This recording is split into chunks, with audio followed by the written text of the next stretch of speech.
ઝઘડિયાના રાજપારડીથી નેત્રંગ રોડને જોડતા બિસ્માર માર્ગને લઈ સ્થાનિકોનું રસ્તા રોકો આંદોલન। સ્ટેચ્યુ ઓફ યુનિટીને જોડતા ઝઘડિયા તાલુકાના રાજપારડીથી નેત્રંગ રોડની બિસ્માર હાલતને લઈ સ્થાનિકો બુધવારે રોષે ભરાયા હતા। અત્યંત બિસ્માર માર્ગ ઉપરથી ઓવરલોડિંગ ચાલતા ડમ્પર ટ્રકોને લઈ છાશવારે સર્જાતા અકસ્માતોથી સ્થાનિકો ત્રાહિમામ પુકારી ઉઠ્યા છે।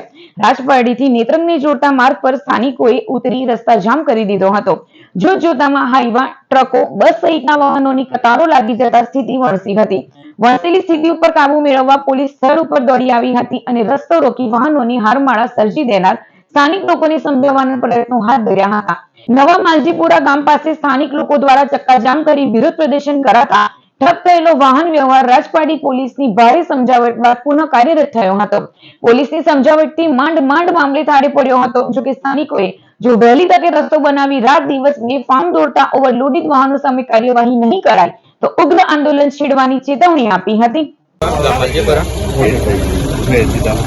અમે 14-10-25 રોજ મુખ્યમંત્રીને સંબોધીને મામલતદારશ્રીને આવેદનપત્ર આપ્યું હતું કે રાજપારડીથી નેત્રંગ સુધીનો રસ્તો બહુ ખરાબ છે, એના પર કામગીરી કરવામાં આવે કે જ્યાં સુધી કામગીરી નહીં થાય ત્યાં સુધી પાણીનો સંકલન કરવામાં આવે, પણ તંત્ર તેમાં નિષ્ફળ ગયેલું છે।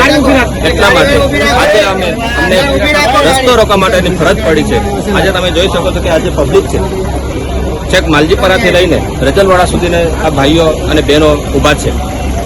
એમને જે તકલીફ છે એ વેદના આજે અહીંયા રજૂ કરે છે। ને હવે અમે કહીએ છીએ કે જ્યાં સુધી જે જવાબદાર વ્યક્તિ જે આવ્યા છે એ લેખિત બાંહેધરી આપવા તૈયાર નથી, તો કોઈ લેખિત જવાબદારી આપે એવા અધિકારી, એવા જવાબદાર વ્યક્તિ અહીંયા જ્યાં સુધી નહીં આવે ત્યાં સુધી અમે આ રસ્તો રોકી રાખવાના છીએ। આજે રસ્તા રોકો આંદોલન કર્યું છે, એની અમે જાણ થોડાક દિવસ અગાઉ મામલતદાર સાહેબ શ્રીને લેખિતમાં આવેદનપત્ર સાથે કરી હતી અને રજૂઆત કરી હતી કે સાહેબ એક અલ્ટિમેટમ આપેલું હતું કે 4-5 દિવસ 5-6 દિવસની અંદર જો આ રોડ રસ્તાના કામગીરી શરૂ નહીં થાય તો અમે જનતા સ્વયંભૂ રોડ રસ્તા રોકીશું। અને એ અમે લેખિતમાં મામલતદારશ્રીને આપ્યું હતું અને અમને એમણે કીધું હતું કે ભાઈ આ રોડ રસ્તાની કામગીરી ટૂંક સમયમાં ચાલુ થઈ જશે। સાથે અમારી રજૂઆત એવી બી હતી કે રોડ રસ્તાની કામગીરી થાય છે તે હલકી ગુણવત્તાવાળી થાય છે, ડામરથી પેચવર્ક પણ ડામરથી થતું નથી। આજે હમણાં ડસ્ટ નાખીને કામગીરી કરે છે, એનાથી બાઇકો લઈને જતી આગળ જે હાઈવા ફોર વ્હીલ ને હાઈવા ચાલતા હોય છે એની પછાડી ચાલનાર 2 વ્હીલની હાલત એટલી કફોડી થાય છે કે રાજપારડી સુધી જતા એને 7 જન્મ સુધી જેટલું કષ્ટ ના વેઠવું એટલું યાદ આવી જાય છે।